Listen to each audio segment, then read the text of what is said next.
Carla, gracias. Iván, gracias. No, al contrario. ¿Massa vuelve al peronismo el día después? Massa tiene el 22 de octubre una elección en la que es candidato a senador. Nosotros nos tomamos muy en serio en un país la elección del 22. No es una meta en sí misma, que también lo conversábamos. No nos parece que sea el fin del mundo y creo que comienzan muchas cosas después del 22 de octubre. Y tiene que terminar el año 2017, donde hay muchas leyes que todavía quedaron con medias sanciones y leyes muy importantes para discutir en la Argentina. Massa tiene una proyección política muy importante. Massa es un líder político que es diferente y tiene una elección a la que se presentó con total convicción para ser senador de la provincia de Buenos Aires.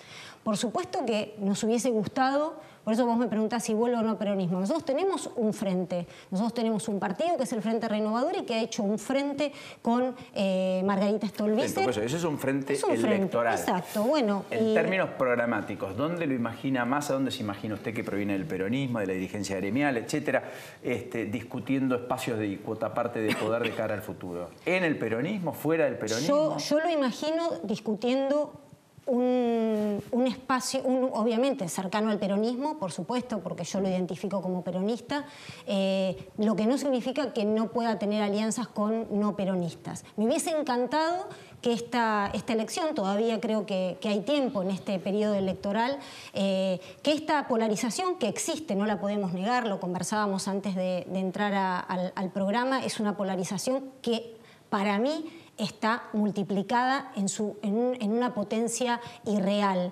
Creo que sí, me parece que hay un reproche que hacerle a esta campaña, a la de las PASO y a esta. Es muy poco debate de ideas y con un futuro incierto respecto de temas que ustedes conversaban recién. ¿Qué de la reforma impositiva? ¿Qué de la reforma laboral? ¿Qué de la reforma previsional? Estos son los grandes temas que yo como diputada también tengo mis dudas. Dentro de nuestro espacio nosotros tenemos propuestas. No dudo que Cambiemos las tenga y no dudo que Unidad Ciudadana o el kirchnerismo las tenga. Ahora, ¿cuál es el espacio de debate si no es en el Congreso, en las comisiones? Me parece que este hubiese sido un buen momento, la campaña, para discutir estos temas. Y te doy un solo ejemplo para ver si soy clara y específica. Cuando nosotros preguntamos al jefe de gabinete de ministros cuando viene al Congreso, ¿qué se está pensando de la reforma previsional? Porque hay un decreto en el que nombran a profesionales para que redacten un proyecto de ley sobre reforma previsional, salido publicado en el boletín oficial. Es verdad que son ad honorem los profesionales. Cuando le preguntamos al jefe de gabinete, nos contesta por escrito diciendo, porque le preguntamos cuáles son las bases. Si yo encomiendo a un profesional a que me haga una reforma, le tengo que dar mínimamente los ejes a las que yo quiero ir dirigiendo la reforma. Nos contesta que son los lineamientos generales del modelo. O sea, hay una intencionalidad de no tratar ciertos temas. Por supuesto que tienen un menor costo. Si yo no hablo de los temas que pueden traer posiciones antagónicas de apoyo y gente que no me apoye, cuando yo hablo de los grandes temas, corro el riesgo, y creo que el gobierno no lo quiso correr ese riesgo, y eso es lo que decepciona. Ahora, Iván, se viene la reforma, porque digamos, hoy los diarios planteaban la idea de, ahora se discute el poder real de Cambiemos el día después de la elección eventualmente, si los números terminan validando al menos las PASO, o si incluso se mejoran un poco. Entonces la pregunta es, bueno, ¿con poder efectivamente el gobierno va a hacer lo que no pudo por no tener poder? Mira, Paulino, en primer lugar hay que decir que las elecciones se ganan el día de la elección. No, eso estoy de acuerdo. O sea que todo el mundo tiene que ir a votar y veremos cuál es el resultado. Lo que quiero saber es qué está en la cabeza de Macri, digamos. ¿Está más gradualismo? ¿Está seguir buscando acuerdos? Quizás hasta cuestionando su propia ideología en muchos temas, porque yo creo que Macri no es genuino en muchos aspectos, o finalmente imponiendo lo que él cree equivocado o no. No, mira, esto está muy claro porque por un lado es lo que viene diciendo el gobierno y por el otro lado es lo que viene haciendo el gobierno. O sea que no hay contradicción acá. Y es que el plan económico y político del gobierno es un plan gradual, de reforma gradual de la economía y una reforma también gradual de la manera de hacer política en la Argentina. Porque creo que tenés razón vos y tenés razón vos también, que hay muchas discusiones que hay que dar después de las elecciones, y son discusiones no solamente de temáticas particulares, sino cómo se tratan esas temáticas. Porque uno de los grandes fracasos de la Argentina se debe a una clase política que gobernó por décadas y realmente usando el poder para uso propio y no para el bien de la gente. Y ahí hay 2 o 3 cosas que te digo que nos interesa marcar como una agenda de cambio cultural en la política, que es, por un lado, ir de una agenda del conflicto, que es lo que basó mucho de la gobernanza argentina en la última década, a una agenda del trabajo. Son 2 paradigmas totalmente distintos. ¿Nos vamos a pelear o vamos a realmente acordar como se logró acordar en muchos casos en el Congreso y también con varios sindicatos? Pero eso parecía la versión Cambiemos 2016 más que 2017. ¿Por qué? Y porque en el 2017 levantaron un poco el tono. Le dijeron ventajita Massa. Bueno, eso es otra cosa, pero en el ámbito del Congreso, corrupta, en el ámbito del Congreso siempre se buscó trabajar y dialogar. En el ámbito y en la relación con los sindicatos. A ver, este es el gobierno que logró acuerdos sectoriales con los sindicatos del petróleo, textiles, calzado y automotores. ¿Y esa va a ser la lógica de la reforma eventual laboral o va a haber una reforma integral laboral? ¿O se van a discutir los convenios colectivos de trabajo por sector y nada más? En este gobierno todo se discute, todo se dialoga, todo está abierto a ser revisado por fuerzas de la oposición. Todo. Digamos, trabajamos así desde el primer día y seguiremos trabajando así. Y el otro tema que hay que tener muy en claro es gobernar pensando no en la próxima elección, como se ha hecho en los últimos años, sino pensando en la próxima generación. Digamos, es un insulto que en la Argentina haya todavía 8 millones de personas que no tengan acceso a agua potable, casi 9 que no tengan acceso a cloacas. Y nosotros hemos dicho, y lo vamos a lograr, creo, que en los primeros 4 años de Macri, una cobertura del 100% en agua y 75% en temas de cloaca. Y a un costo mucho menor. Un dato nomás, porque sé que tenemos que abrirlo para que hablemos todos. Pero del año 2011 al 2015, cada kilómetro de ruta al gobierno anterior les haría 2 millones de pesos. A nosotros nos sale hoy, este año, con la inflación, etcétera, etcétera, 1.3 millones de pesos, 35% menos. Esa es la otra parte de la agenda, gobernando con transparencia y no quedándose con el vuelto como hizo, el vuelto, con una parte importante de lo que es del dinero público a los políticos que venían de antes. Pitiot, ¿se viene un Massa más dialoguista como en 2016? Pareciera que hubo un Massa en la primera etapa de este gobierno y a partir de la discusión por ganancias algo se quebró entre Massa y el gobierno y nunca más hubo retorno. ¿Ahora cree que fuera de una contienda electoral, después de octubre, hay un espacio para que Massa se acerque más a la discusión de ideas en el Congreso y no tanto a la discusión partidaria electoral? Mira, Nacho, me parece que recapitulando lo que escuchaba, me parece que Massa es el que para mí y para muchos es el más distinto. ¿Y por qué digo esto? Porque Massa siempre fue dialoguista, inclusive en el momento de lo que muchos marcan como un antes y un después, que fue la discusión, que yo la viví en carne propia y fue una de las grandes discusiones álgidas de mi primera experiencia como diputada en el mandato. Massa siempre fue dialoguista, lo sigue siendo.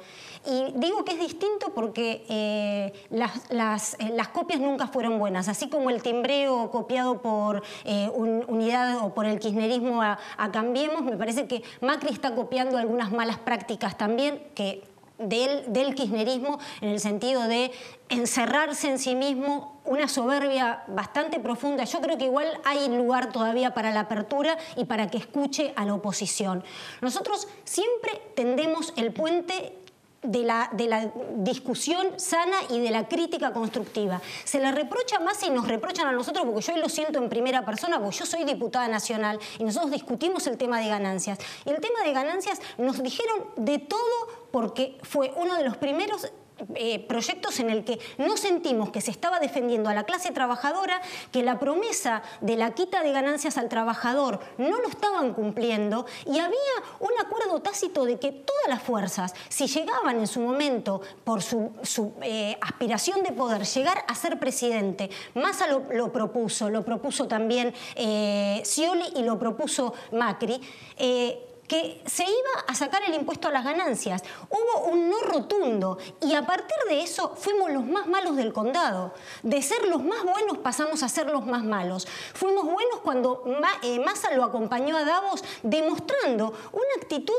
de madurez política enorme, porque en realidad Massa no fue a Davos porque quería viajar a Davos. Massa fue para demostrar que a pesar de las diferencias, porque las tenía y en ese momento las demostraba, tenía que haber una gobernabilidad. Veníamos de una década muy difícil y con... Recuerden el momento, Cristina no le quiso dar la banda presidencial a Macri. Se fue en el avión de aerolíneas. Fue un momento muy duro para la Argentina institucionalmente. A Iván algo, porque es secretario de Integración Federal y Cooperación Internacional, después abro el juego con Cancelare también, pero va a haber una nueva ley de pacto fiscal, porque vence este año, digamos, con lo cual el año que viene tiene que haber un nuevo marco para regular la relación en buena medida entre el gobierno federal y las provincias, independientemente de que está pendiente el mandato constitucional y la manda constitucional de darnos una nueva ley de coparticipación que debía estar rigiendo desde diciembre del 96 y al día de hoy no se pueden poner de acuerdo. La pregunta es, ¿esa reforma va a ser con el Consejo Federal de Inversiones adentro, con los gobernadores sentados en una mesa, o imagina que va a ser casi por imposición? No, yo me imagino algo que está consensuado y visto con los gobernadores. A ver, nada en la Argentina se puede hacer sin lograr consensos. Si vos no lográs consensos, todo lo que haces dura poco. Ese fue uno de los grandes problemas de la Argentina. O termina en la justicia, qué sé yo. O termina en la justicia, o el gobierno que viene después da marcha atrás. Y nosotros lo que tenemos que hacer como gobierno, y somos responsables de esto, es sentar las bases para el desarrollo futuro de décadas en la Argentina. Y eso requiere necesariamente diálogo con las fuerzas de la oposición y con los gobernadores, que son los que tienen que implementar muchas de estas reformas también. Diputada, quizás aquella discusión que usted planteó con respecto a las ganancias se dio una complejidad por el diálogo que en aquel momento parecía impensado entre Sergio Massa y Máximo Kirchner, con lo cual tiñó todo de política y de ahí recrudeció parte de la desconfianza del gobierno y también parte de la desconfianza del electorado, que dijo, ¿cómo? ¿Por qué hablan nuevamente con ese sector? La foto. Yo te lo entiendo y en ese momento se analizó y vuelvo a insistir. A veces la autenticidad cuesta caro. Era mucho más fácil para todos nosotros en el bloque apoyar en ese momento al que estaba ganando, al ganador. Apostar a ganador está buenísimo, porque uno quiere ganar, a todos nos gusta ganar. En ese momento, el kirchnerismo, y para mucho sector de la sociedad, el kirchnerismo ha sido nefasto. Ese Kicillof sentado también en esa foto. Ahora, ¿no es más genuino apoyar por convicción?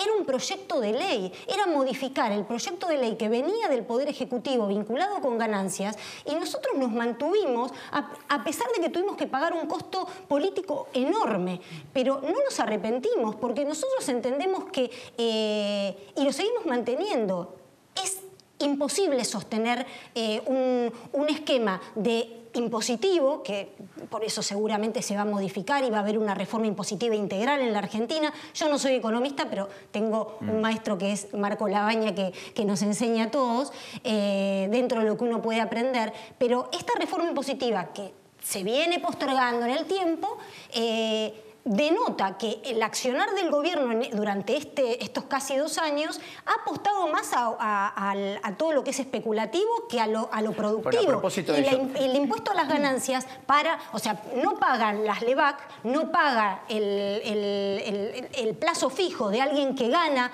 en intereses, pero está pagando mi papá que es jubilado, mi papá paga ganancias.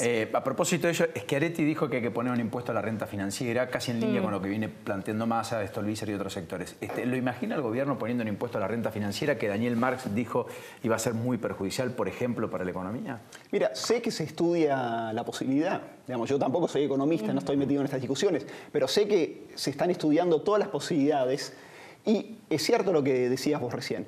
Se viene demorando la reforma impositiva en la Argentina hace décadas. Sí, ¿no? sí. Este fue el primer gobierno en no sé cuántas décadas en bajar un impuesto, ¿no? Y todos entendemos que la Argentina, digamos, se pagan impuestos como en muy pocas partes del mundo. Tenemos impuestos como los países nórdicos. También bajo la de las mineras. Claro, pero eso precisamente genera trabajo. Se hizo para proteger el empleo y fue un pedido de los gobernadores de las provincias de las mineras. De nuevo, eso es parte de pensar al país como un país federal. Uno habla con los gobernadores, ve qué necesidades tienen, ve dónde ellos tienen sus ingresos y desde dónde generan empleo. Y eso fue hablado y fue fundamental para mantener los empleos en provincias muy importantes en la Argentina que no tienen otros empleos todavía, porque venimos de décadas sin generación de empleo real en la Argentina. O sea que es fundamental entender eso. El empleo sí. Gracias a los dos por este ratito. Al contrario. Por favor, Bienvenidos. un placer. Suerte en el tramo final de la campaña. Más allá de que no estén en carrera en términos personales, no juegan pocas cosas el 22 por la noche, ¿no es cierto? No. Ni unos ni otros.